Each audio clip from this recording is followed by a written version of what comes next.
नमस्कार मित्रांनो, मराठी अभिनेत्री तेजश्री प्रधानने स्टार प्रवाह वाहिनीवरील प्रेमाची गोष्ट या मालिकेतून अचानक एक्झिट घेतल्यामुळे सर्वत्र गोंधळ उडाला होता। तेजश्रीने नेमक्या कोणत्या कारणास्तव ही मालिका सोडली असेल याचा अंदाज चाहते लावत होते। त्याचबरोबर या मालिकेमध्येही मोठा बदल करण्यात आला। तेजश्री प्रधानची मुक्ताची भूमिका स्पर्धा ठिगळे साकारत आहेत। या सर्व बदलामुळे मालिकेचा टीआरपी सुद्धा प्रचंड घसरला। अशातच आता तेजश्रीच्या प्रधानच्या मालिका सोडण्यावर स्टार प्रवाह वाहिनीचे बिझनेस हेड असलेले सतीश राजवडे यांनी आता याबद्दल भाष्य केले आहे।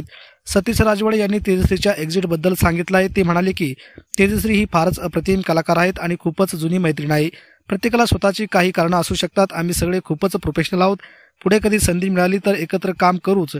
तेजश्रीने प्रेमाची गोष्ट मालिका सोडण्याबाबत माझ्याकडे तसं खास कारण नाहीये। नेमकं काय घडलं हे मी उघड करू शकत नाही, पण असं आहे की व्यक्ती स्वातंत्र्य हा महत्त्वाचा भाग आहे। प्रत्येकाचं व्यक्ती स्वातंत्र्य असतं।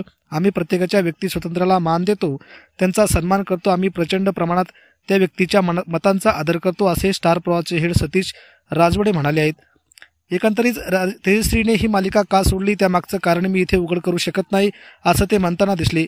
दरम्यान अभिनेत्री तेजश्री प्रधान तुम्हाला आवडते का? कमेंट करून नक्की सांगा। आणि स्टार प्रवाहाच्या या मालिकेमध्ये पुन्हा तेजश्रीने काम करावं का? आपल्याला काय वाटतं? आपल्या प्रतिक्रिया नक्की कमेंटमध्ये द्या आणि मालिका विश्वातील अशाच रंजकदार माहितींसाठी आत्ताच आपल्या यूट्यूब चॅनलला सबस्क्राईब करा।